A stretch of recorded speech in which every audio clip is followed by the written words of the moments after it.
guys do over there? I just want to give context before we dive into some of the lean I'm stuff. really a very simple guy. There's nothing really profound about me at all. I was a DNC student in high school. It really struggled. I was a straight A student in college only because I worked my butt off and my wife wrote my papers for me. But, that's another story altogether. But the bottom line is I was a cabinet maker, and I was covering screw holes inside of a cabinet, white melamine. People are familiar with that look. And I had to cover these little screw holes. And there was a mechanical plastic cover cap that had a little nib in it that pushed into the head of the screw, and I hated doing it. It just kept falling out all the time. I have to caulk them on, and they looked like crap, and they were dome-shaped, and they didn't match the melamine.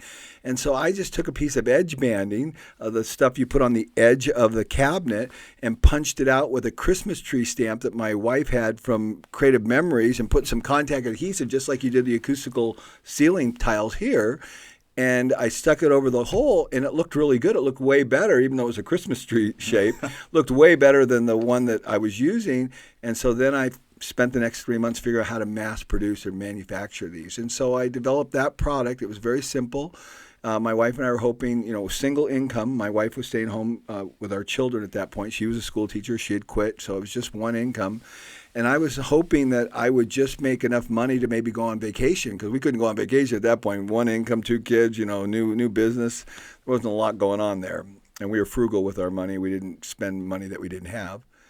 So, the product just took off. People recognized it was a better solution to what currently was on the market. And then it led to one product after another. And here's the best part of the story, though, honestly, James, is when I went to the trade show to show it, a lot of other cabinet makers like myself, small 1- and 2-man shop, came up to me and said, "Man, Paul, that was a great idea. I've got an idea." And I looked at him and I go, "I know what that feels like to be in a small shop and really not be recognized."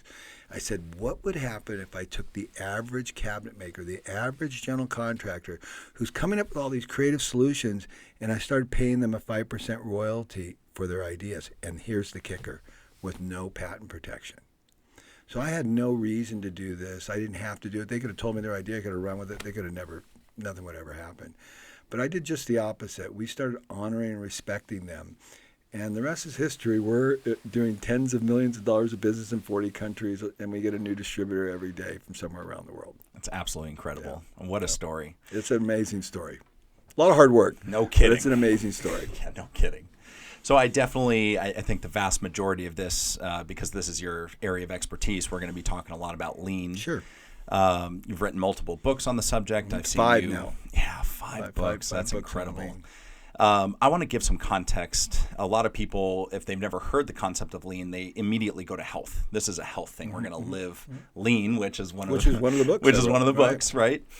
So if you could explain like I'm 5 definition of what lean is, where it came from, and I'd love to hear about your time in Japan with Toyota and all that stuff as well. Okay. Well, lean is really the simplest concept in the world.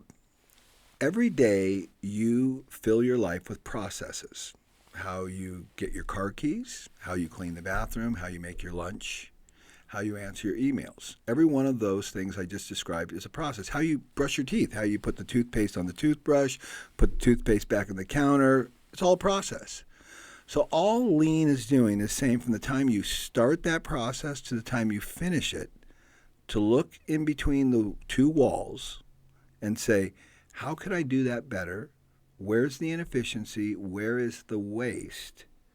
Where's the activity that adds no value?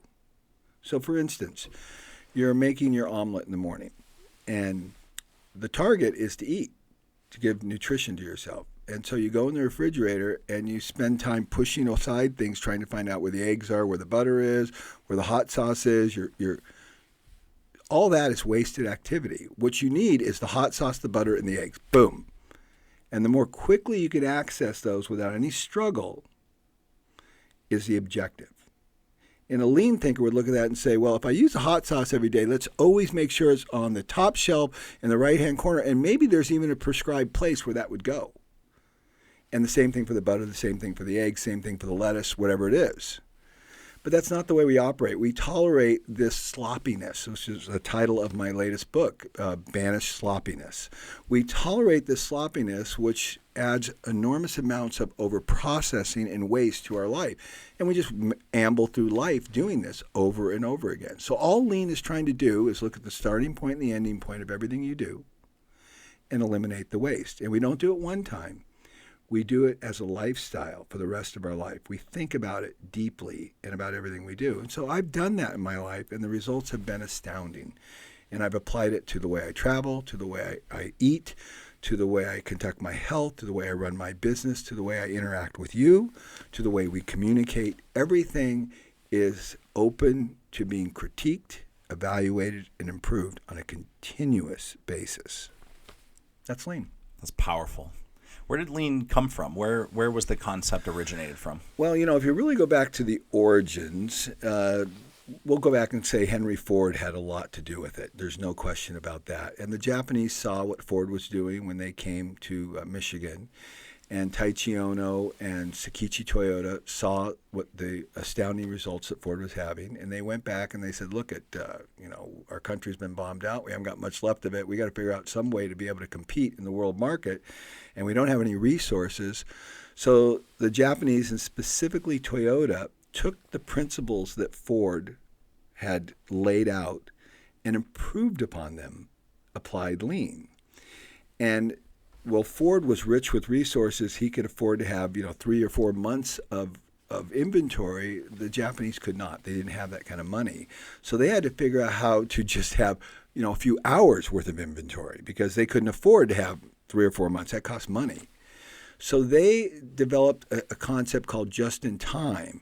And Toyota really developed the concept to this high level that we know about it today. And that's why I spend so much time in Japan learning from Lexus and Toyota.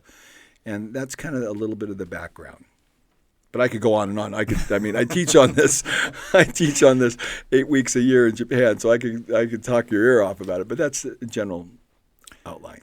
One of the things that really struck me as interesting about the lean concept and how you apply it to your own business really comes down to your employees and the mentality that they come to work with. Can you talk about your 2-second improvement rule? Yeah. So here's the beautiful thing about lean and why it works so well. Because lean obeys the laws of nature. And what I mean by that is simply this, that I believe God made man very unique. We have this big, huge brain on top of our head that is capable of solving complex problems. And this is what our design is. It's not the design for you and me who are successful. It's designed for everyone, no matter where your station is in life. You were created with the ability to improve and think and solve problems. So the reason why lean works is because this is the essence of lean, is that we're looking at things, finding the problems, finding the weaknesses, improving them. But we're not in a lean environment, in a lean culture. We demand that it's total participation. That it isn't the smart people, it isn't the MIT people, it isn't the ones with the business degrees and the MBAs, it isn't the people with the black belts and the green belts. 2-second lean rejects all of that. It says everyone can learn this and everyone must do it. It's mandatory. It's not an option. If you come to work for Paul Akers, I'm not hiring you to make woodworking tools and equipment. I'm hiring you to improve the way we make woodworking tools and equipment. And that's the difference. So your employees come to work with a mindset. I mean, are they spending dedicated time to this during their workday of figuring out how to improve? Not only are they spending dedicated time, we give them the time. And this is another critical component. Most entrepreneurs can't get their head around this because we have to pay the payroll, we have to pay the medical insurance, we have to pay the 401k, we have to pay for all to keep the lights on, we have to pay for the gas, the electricity, the forklift, the propane, everything. There's so much that we have to be responsible for. And then to tell your people, hey, don't produce the things that actually pay for those bills. I want you to stop and actually fix the stuff that isn't working. It's very counterintuitive and it doesn't make sense. So at FastCap, we have a very simple routine. The Japanese word is kata, K-A-T-A. A very simple kata that we do every day and that's not negotiable. It's not like if we're too busy, we don't do this. We get it there at 7 o'clock in the morning. We sweep, which means to clean. We polish our entire facility. It's 6 years old. It looks like it's brand new, and it's just like, this is the most beautiful place I've ever seen in my life. We sort. We get rid of all the crap in our work environment that has nothing to do with the work we're doing. There aren't pictures stuck on everyone's computer screen. There aren't little bobbleheads anywhere. There's none of that in our facility. It's just the things we need to do the work to add value for the customer. And then we standardize, we create standards, we fix things, we create process improvements. We do that for a half hour. Everyone's making small improvements, cleaning, finding the problems. Then we meet as a team for 45 minutes in a morning meeting. We study history, the Constitution. We have a word of the day. We have a quote of the day. We study Deming's principles, Edward Deming's as a statistician. We study Tai Chi Ono's principles. We have a history. I mean, it's like it's a university every day. And then we work. So after an hour and a half, hour and 45 minutes, and I spent thousands of dollars for people not to work, then we work. And in the next 6.5 hours, we get more done than most companies get done in 40 hours.